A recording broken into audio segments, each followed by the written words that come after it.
لیکن وقت کے دامن کے اندر اتنی گنجائش نہیں۔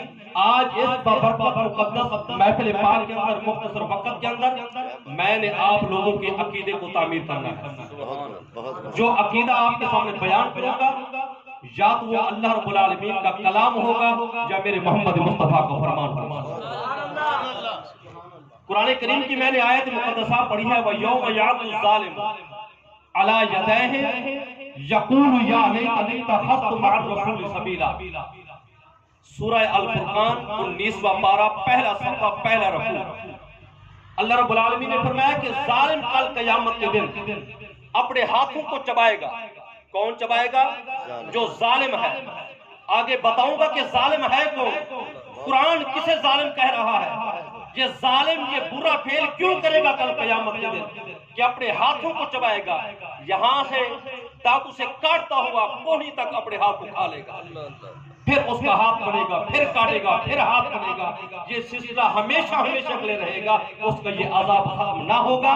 وَيَوْمَ يَعْضُ الظَّالِمُ عَلَى يَدَيْهِ، قیامت کے دن ظالم اپنے ہاتھ چباتا ہوا یقول کہہ رہا ہوگا میدان قیامت کے اندر کہ یا لیتنی اتخذت مع الرسول سبیلا، کہ کاش دنیا کی زندگی میں رہ کر میرا تعلق اللہ کے نبی سے جڑ جاتا، میرے ہاتھ میں نبی کا دامن ہوتا، میں نے کاش نبی سے وفا کی ہوتی، کاش میں ساری زندگی عشق مصطفیٰ کا پٹا گلے میں ڈال کر کہ 100 سال زندگی گزار کر آتا، کلمہ نبی کا پڑھتا رہا، وفائے میری کہیں اور طرف تھی، کسی اور کے کہنے پہ اور کام کرتا رہا۔ تیرے کلمے ایسے پڑھنے کا کوئی فائدہ نہیں، اگر کلمہ مصطفیٰ کا پڑھا ہے تو مصطفیٰ تو غلاموں کے ساتھ کھڑا ہو جا، اگر نبی کا کلمہ پڑھ کر نبی کے دشمن کے ساتھ کھڑا ہوگا تو پھر تیرا حشر بھی یہی ہوگا کہ وہ یوم یعض الظالم، جہاں وہ ظالم اپنے ہاتھ کو چبا رہا ہوگا، آج وہ کلمہ پڑھنے والا جو نبی کے دشمن کے ساتھ کھڑا ہے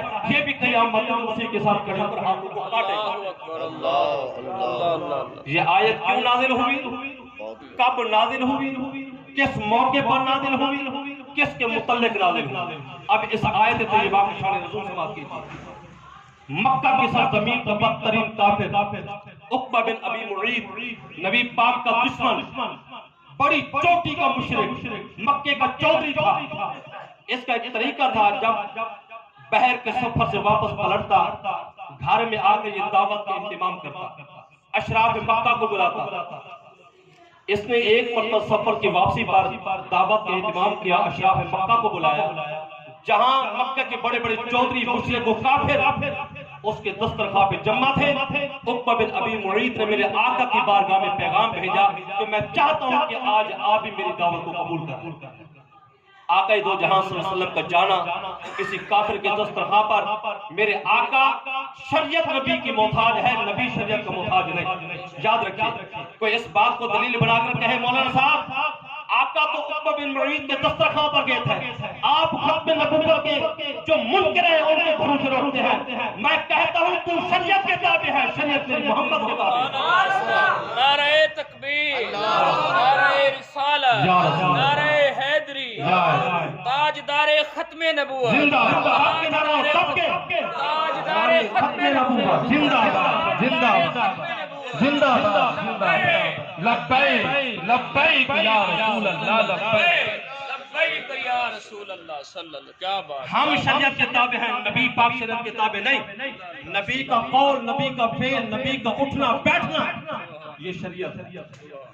شریعت نبی کے گھر میں پروان چڑھتی ہے، ہم شریعت کے دامن میں رہ کر زندگی گزارتے ہیں، ہم شریعت کے تابع ہیں، میرے آقا شریعت کے تابع نہیں بلکہ ساری شریعت زبان محمد مصطفیٰ کے تابع ہے۔ تو اس بات کو دلیل نہ بنائے کہ آقا ایک کافر کے دسترخوان پر گئے تھے، ہم بھی حضور کی سنت کو ادا کرتے ہوئے کسی کافر کے گھر جاتے ہیں، یہ قطعاً آپ کے لیے دلیل نہیں ہے۔ عقبہ بن ابی معیط نے جب دعوت کی، آقا دو جہاں والی بے کساں شافع مجرمہ صلی اللہ علیہ وآلہ وسلم آپ جلوہ گر ہوئے، تشریف فرما ہوئے، تمام مکہ کے چودھری بڑے بڑے کافر وڈیرے وہاں موقع پر موجود تھے۔ عقبہ بن ابی معیط کہنے لگا کہ اے محمد آغاز کریں، لقمہ اٹھائیں، آپ اٹھائیں گے تو ہم کھانا کھائیں گے، میرے آقا کریم صلی اللہ علیہ وسلم نے فرمایا سن عقبہ بن ابی معیط، جب تک تم میرا کلمہ نہیں پڑھتا میں محمد تیرے دسترخوان سے ایک لقمہ بھی نہیں اٹھاؤں گا۔ اللہ اکبر اللہ اکبر۔ پھر وہ مکہ کے چودھری کا یہ طریقہ تھا، وہ اس بات کو بہت بڑی بے عزتی سمجھتے تھے کہ کوئی آدمی ہمارے دسترخوان سے ویسے چلا جائے، ہمارے گھر کھائے پیے بغیر چلا جائے۔ اس نے اپنی توہین سمجھی، خاموش ہو گیا۔ میرے آقا نے فرمایا میں صحیح کہہ رہا، اگر کلمہ پڑھے گا تو میں محمد کھانا کھاؤں گا، کلمہ نہیں پڑھتا تو تیرے کھانے کی کوئی ضرورت نہیں ہے۔ اس نے مجبور ہو کر میرے نبی کا کلمہ پڑھا۔ کس نے پڑھا؟ عقبہ بن ابی معیط، مکے کا بڑا کافر، بڑا مشرک۔ جب اس نے میرے آقا کا کلمہ پڑھا، اس کے دسترخوان پہ جلوہ گر ہو کر میرے کریم آقا علیہ السلام نے چند لقمے اٹھائے۔ سرکار نے تناول فرمایا، اور میرا اور آپ کا کھانا ہم کھاتے ہیں پیٹ بھرنے کے لیے، ہم کھاتے ہیں اپنے آپ کو بڑھانے کے لیے، ہم کھانے کے لیے جی رہے ہیں، جینے کے لیے نہیں کھاتے۔ کھانے والے کا فرق ہے، کوئی جینے کے لیے کھاتا ہے، کوئی کھانے کے لیے جیتا ہے۔ خدا کی عزت کی قسم ہم بھی کھاتے ہیں، میرے آقا بھی تناول فرمایا کرتے تھے۔ میرے آقا کی شان سنیے، جامع ترمذی شریف میں حدیث پاک ہے، جب کسی لقمے کو حضور کا مبارک ہاتھ رکھتا تھا، میرے آقا کا لفظ ہاتھ کی قربت ملتی، وہ روٹی کا ٹکڑا اٹھ کر کہتا تھا سبحان اللہ سبحان اللہ سبحان اللہ۔ جب حضور لقمہ اٹھاتے، جب دہن میں اقدس میں لقمہ جاتا تھا، حضور اس کو چباتے تھے، وہ خدا کا ذکر کرتا تھا۔ جب تک حکوم کے اندر سے نیچے نہیں اترتا تھا، وہ لقمہ حضور کے منہ دہن اقدس کے اندر، منہ مبارک کے اندر خدا کی تسبیح کرتا رہتا تھا۔ حضور کا کھانا کہاں، تیرا کھانا کہاں؟ میرے آقا کریم اسلام نے چند لقمے اٹھائے، تناول فرمائے۔ عقبہ بن ابی معیط نے کلمہ پڑھا، مکہ کے اندر شور برپا ہو گیا کہ آج فلاں کافر نے کلمہ پڑھ لیا ہے، آج اس نے دامن اسلام کے اندر اس کو مقام مل چکا ہے۔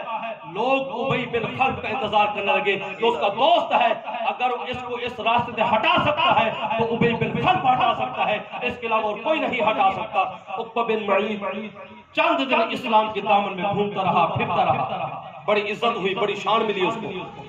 جب اس کا دوست ابی بن خلف کہیں گیا ہوا تھا، واپس آیا، یہ اس کو ملنے کے لیے گیا، تو ابی بن خلف نے کہا میرے اندر مکان میں داخل نہیں ہونا، میں نے سنا ہے کہ تم نے کلمہ پڑھ لیا، اگر تم نے کلمہ پڑھا تو اب میرے ساتھ تیرا تعلق ختم ہو گیا۔ اس نے کہا جناب ایسا نہ کریں، میرا تو بڑا تعلق ہے آپ کے ساتھ، آپ بچپن کے یار ہیں، بہت سارے معاملات میرے تیرے ساتھ ہیں۔ اس نے کہا اگر میرے ساتھ تعلقات کو مضبوط استوار کرنا ہے تو محمد کا کلمہ چھوڑنا ہوگا۔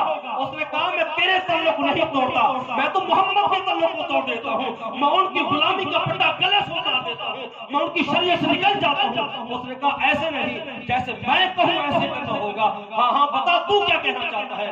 اس نے کہا جا جہاں تمہیں محمد ملے، ان کی کچہری لگی ہوگی، ان کے غلام بیٹھے ہوں گے، ان کے ماننے والے بیٹھے ہوں گے، ان کی کچہری میں جا کر کہے اے محمد مجھے تیرے کلمے کی ضرورت نہیں ہے، مجھے تیری شریعت کی ضرورت نہیں ہے، یہ کلمات کہہ کر ان کے چہرے کی طرف تھوک دینا۔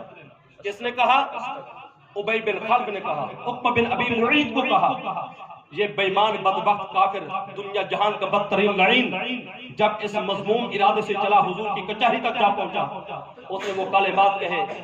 اس کو یہ تو پتہ نہیں تھا کہ تائید الہی ہر وقت میرے محمد مصطفیٰ کے ساتھ، نصرت خداوندی حضور کے ساتھ۔ یہ بدبخت حضور کی طرف بڑھا، جب تھوکنے کے ارادہ کیا تو بدبخت کا تھوک الٹا اس کے چہرے پہ گرا تو اس کا چہرہ جل گیا۔ عقبہ بن ابی معیط کا چہرہ جل گیا، میرے مصطفیٰ کی حفاظت رہی۔ یہ بدبخت جب حضور کی بارگاہ کی بیعت و گستاخی کر کے پلٹا، اللہ نے قرآن کی آیت نازل فرما دی۔ اللہ نے فرمایا محبوب پریشان ہونے کی ضرورت نہیں ہے، وَيَوْمَ يَعْضُ الظَّالِمُ عَلَىٰ يَدَيْهِ يَقُولُ يَا لَيْتَنِي اتَّخَذْتُ مَعَ الرَّسُولِ سَبِيلًا۔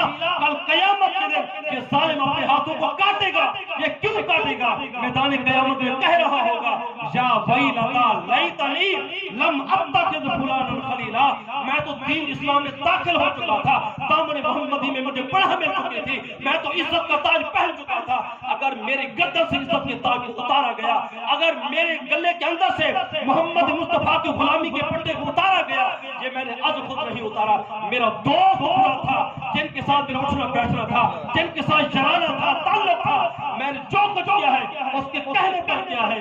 کاش کہ زندگی میں یہ بدبخت دوست میرے ساتھ دوستی نہ کرتا تو آج میں دامن محمدی میں ہوتا۔ اگر اس نے اس چیز کو چھوڑا ہے، برے سنگتی کی وجہ سے چھوڑا ہے، برے دوست کی وجہ سے چھوڑا ہے، آپ کے اپنے دائیں بائیں نظر دوڑایا کریں آپ کے حلقہ احباب میں کون لوگ داخل ہیں؟ کہیں کوئی نبی کا دشمن تو داخل نہیں، کہیں حضور کا گستاخ تو آپ کے پاس نہیں آتا جاتا، کہیں آپ کے گھر میں رسول اللہ کا دشمن تو داخل نہیں ہوتا۔ خدا کی عزت کی قسم اگر نبی کے دشمن کے ساتھ تمہارے تعلقات رہے، ان کے ساتھ اٹھنا بیٹھنا، تعلقات جانے، تمام تر معاملات، پھر یاد رکھیں قرآن گواہ ہے، بیان کر رہا ہے کہ جہاں وہ ظالم ہاتھ کاٹ رہے ہوں گے، یہاں کلمہ پڑھنے والے انہی کے ساتھ کھڑے ہو کے ہاتھ کاٹ رہے ہوں گے۔ دوسری آیت پڑھوں۔ سبحان اللہ۔